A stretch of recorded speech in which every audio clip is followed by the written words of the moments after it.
Welcome to another episode of Jay Leno's Garage. Today we're featuring a 1972 Oldsmobile Cutlass. It doesn't look like any Oldsmobile Cutlass you've ever seen because this is obviously an off-road racer with a terrific history. We'll meet the owner and you'll meet the author of a book in which this car is featured. You look at some of the past drivers, Wally Dellenbach, of course he raced Indianapolis, and James Garner, you know him from movies like Grand Prix and the Rockford Files. You know, I was fortunate enough to know some of the great actors that were car guys. Paul Newman's been here at the garage. James Garner, I knew he did The Tonight Show with me a number of times. And of course, the legendary Steve McQueen as well. And he and James Garner were neighbors and would often sort of kind of tease each other about who was faster. This is a car that James Garner raced off-road. It's featured in a new book called James Garner's Motoring Life by Matt Stone. Terrific book. You know Matt, he's been here before. He's just writes wonderful motoring stories. Matt, come on in. Jay, thanks for having me. I'm fine. How about you? I'm good. I know you wrote about Steve McQueen's Jaguar and, of course, James Garner as well. Thanks for bringing this to my attention. You know, once I saw this car, I remembered it, but it kind of disappeared for a while. We'll meet the owner of the car now. And it's been in his family for like 30-something years as well. Tell us about some of the other cars that James Garner had before we feature this one. Well, he had a terrific career as an off-road racer, particularly in Baja and the Mid-400 and all those other big off-road races. And he raced Broncos, trucks, other Oldsmobile 442s and Cutlass. This one called the Banshee. That's the key word. Even though we call it a Cutlass, it's really the Vic Hickey, James Garner Banshee. Yeah, I remember he was featured in a bunch of the off-road magazines of the period. Here's some of the covers that he graced over the years. And he had as big a racing career as Steve McQueen, didn't he? Although we always think of Steve McQueen as being more of the racer, but James Garner may have done more races. Do you think he did or no? They were both, all three of them that you just mentioned, the holy trinity of Hollywood car guys. Right. All successful racers and ultimately race team owners. And that's one of the other things that people don't know about James Garner is his tenure as a professional sports car race team owner. And he did Grand Prix, which to this day is still considered, at least in my opinion, the best racing film ever made by John Frankenheimer. And I think he could have been well, he's probably physically too big to be a Grand Prix racer. Although Dan Gurney was tall too, wasn't he? They're both about the same height. Yeah. Gurney about 6'4", and James Garner at his best about 6'3". So two tall American drinks of water. Yeah, but they used to hang out. I know Dan Gurney was friends with James Garner. And we always think of James Garner as driving Firebirds from the Rockford Files. And those cars have become quite valuable as well, haven't they? Yeah, big Rockford File community out there. Yeah. Guys and gals, the groupies, the clubbies that collect those cars and all the memorabilia.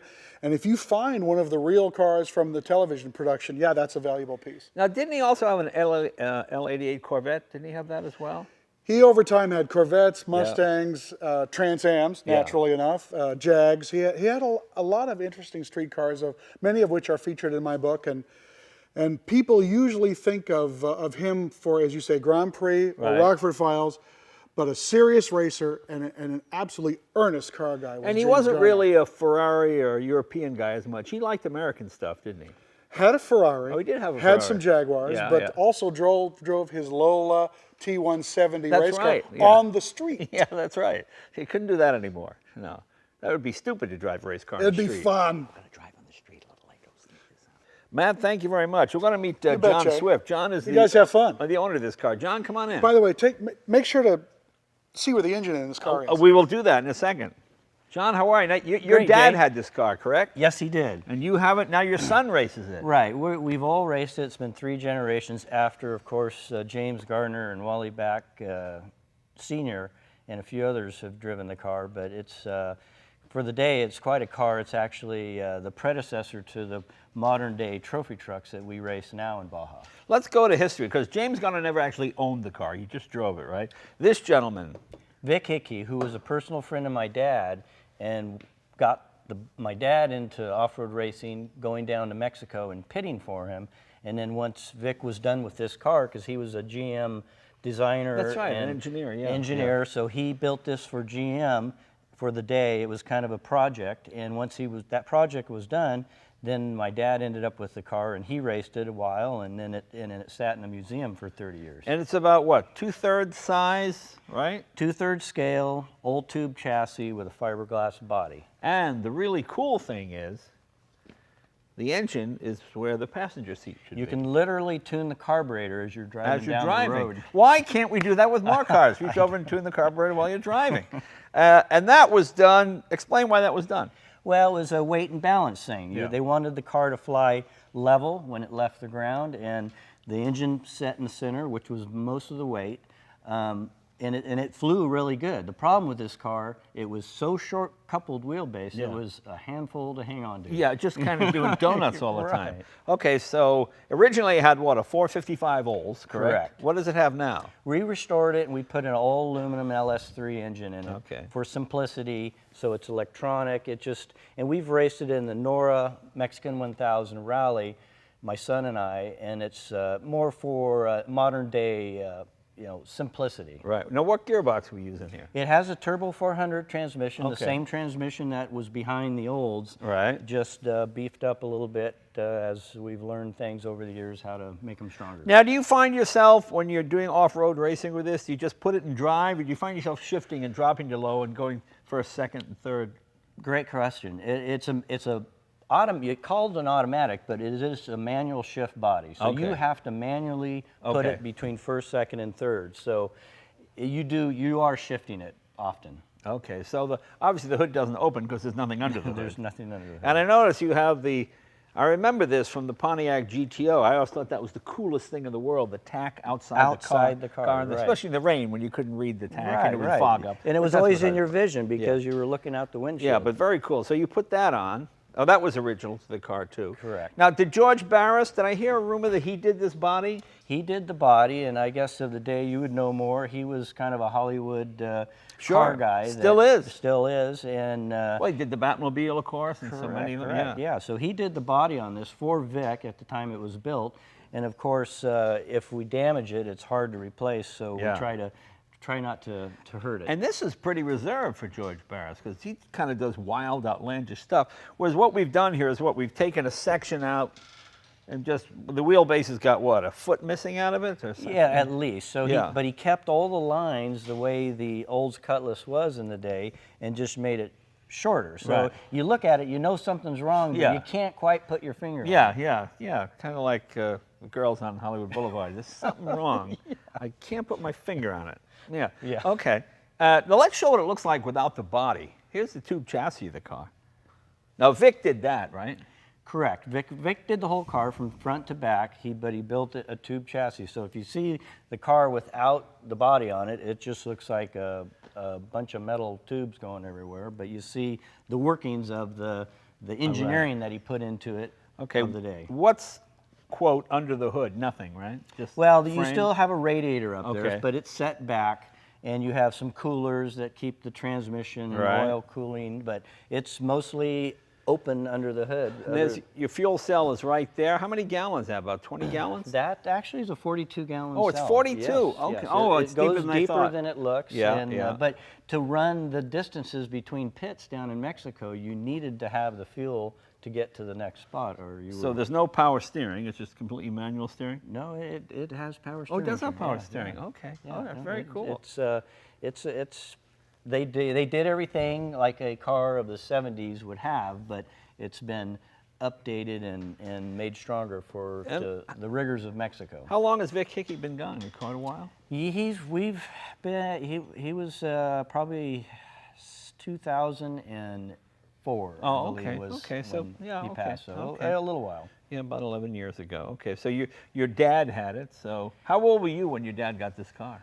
I was a wee lad of 13 years old. Okay, well, this must have been, you had the coolest dad in school. Oh no! My dad sold insurance. He would bring home actuary tables. Hey, these are great, Dad. Your dad gets to bring home Oh yeah! Now I remember going out to the shop and spending time doing what I could do on it, which Yeah. was mostly clean the tires and wax the body. But I learned mechanics by hanging Yeah. around the guys that were working. And now your son, this John here. Yes. He races it, so you get to be. Yeah, here. and we're racing together, so we have fun with it, and it's. And how is Mom with that? Okay.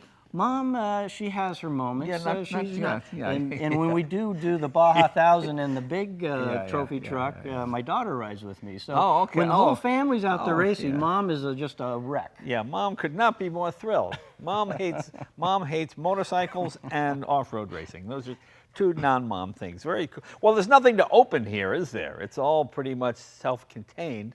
Just fascinating to look at and very clever. And why an Oldsmobile Cutlass was chosen, I have no idea. Well, I've had a hard time figuring that one out Yeah, too, you'd because think maybe 57 Chevy. I don't know, something. yeah, but it was all cars back then. Now off-road racing is all about trucks. you know, Right. Tough and rugged trucks. So the cars are kind of a thing of the past, but they're a unique Actually, I part like of the this. history of the I think sport. this is kind of cooler than I the truck think it's myself. way cooler I than mean, the it's a trucks. great piece of history. And show what we have here. This is a very primitive navigation system, correct? Correct. And what they did prior to the race, they'd give you the notes, and you'd put the notes on a Right. scroll, and that's loaded into that box. And then as you drive and pick up points on the mileage, you would know where you need Right. to turn and go. This I think the person who developed this was it Dennis Jenkins from Dennis Jenkinson with Sterling Moss when they did the Mille Miglia. He came up with the idea of having it on a roll and turning it. There's a left turn in 3.2 miles or whatever it might be. Right. And so everybody sort of but that's a real piece of history too. I don't think anybody uses these anymore. No, do they? now it's all GPS Yeah, and yeah, modern day yeah. stuff. I mean, you just have to look at a screen. It's almost like That's playing right. video When games. the men were men and the women were glad of it. Yes, sirree, Bob. Wooden ships, iron men. That was the day. Very cool. Does it run on pump gas? You have to run some sort of special fuel. We run a higher octane Okay. race fuel or avgas, or what? It's just the motor will run on pump gas. It's just it likes a little bit more octane. Now, technically, it's not street legal, Correct. but using the cover of daylight, we will sneak out and take it for a ride. Can't be any worse than what happened with the Corvette. Okay, I deliberately didn't show me getting into the car for obvious reasons. But look, here's your air cleaner right here. Your engine's right here. Like Matt said, you can tune the car while you're driving. And if you throw a rod, boom, it'll come right through your leg here. Kind of cool. There's the old Moon-equipped pedal. I remember when I was a kid back in the 60s, Moon equipment was just the coolest high-performance stuff. Moon-equipped with the two eyes. That was their famous throttle pedal right there. And really, just gas pedal and brake. That's about it. And your shifter right here. John, show me what we got to do to start it up. All right, Jay. Well, you have an ignition switch down here at the very bottom. Throw ignition. Throw ignition. That's Okay. your alternator and your oil pressure. You hit one of the fuel pumps. Okay. Then your starter button's right there. Starter beside button the right here. Ignition switch. Sounds good. Easy. So it is all electric fans, so you want to turn your cooling fans on. Right. Then you won't have a cooling issue. Okay. Other than that, it is a manual body. The first is all the way to the back. Right. Second, third. There's no drive. You've got to go through the gear. Right. And first is all the way up the very bottom. And it's a No, I got it. Gated, yeah. We live in a gated community, as you can gated, see. yes, gated shifter. Hopefully nobody will notice me driving this on the street.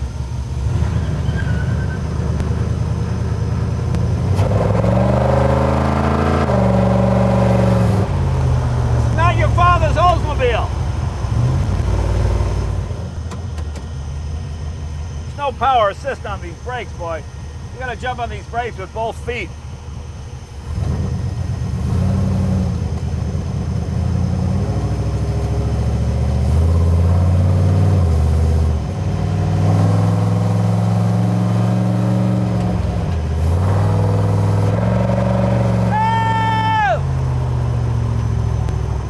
If Oldsmobile had built this thing, they'd still be in business.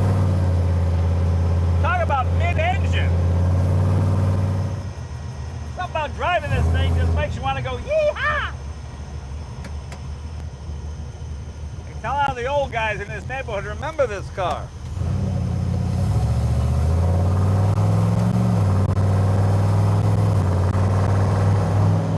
This thing is hilarious. It's so squirrely. This engine cover is getting red hot.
it.